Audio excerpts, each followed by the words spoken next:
we all have as we're watching this play out, as Trump now has defied the Supreme Court, and we don't know what the next step is going to be. And so I'm going to ask this to Senator Bennet, since he's the lawyer here.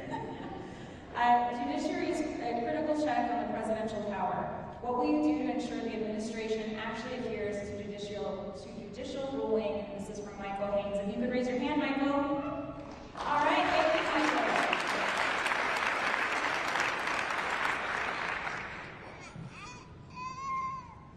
I mean, I find it unimaginable that we find ourselves, as you do, in a place where we have a president who's openly defying judicial decrees.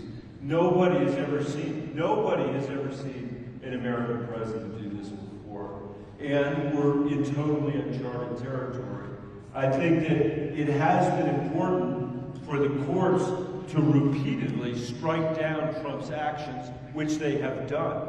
You know, it's pretty great. It's pretty amazing. And even today, Judge Boasberg was continuing to do it from his courtroom as Chief Judge of the District Court in D.C. And I celebrated, and this might be hard for some people here, but I celebrated it when the Chief Justice of the United States told the President that you're not allowed to call for the impeachment of a District Court judge like Judge Boasberg just because you disagree with the opinion that judge rendered.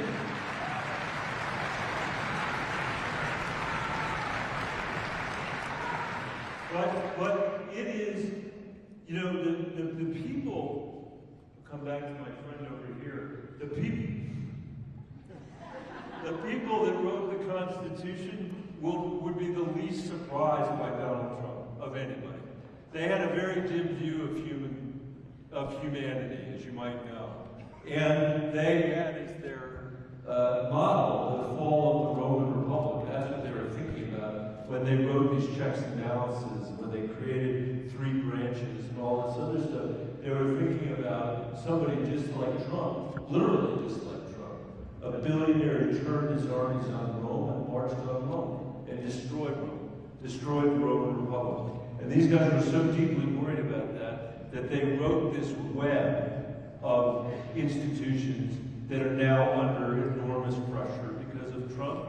And I guess it's my hope that those of us that are participate in some of them are able to push back from the Congress, for example, that the judges can push back from the courts, that what's left of a free press in America can push back against Donald Trump and these, you know, social media leaders that are devastating journalism in the United States, and that we, the people, can rise up the way we are and show up at, you know, the Republican town halls and say, by the way, don't cut Medicaid, and don't do it just to cut taxes for the richest people in America. So I think it's not one thing, it's all of these things in this complicated democratic system that is now under assault, and we've got to push back from every single angle.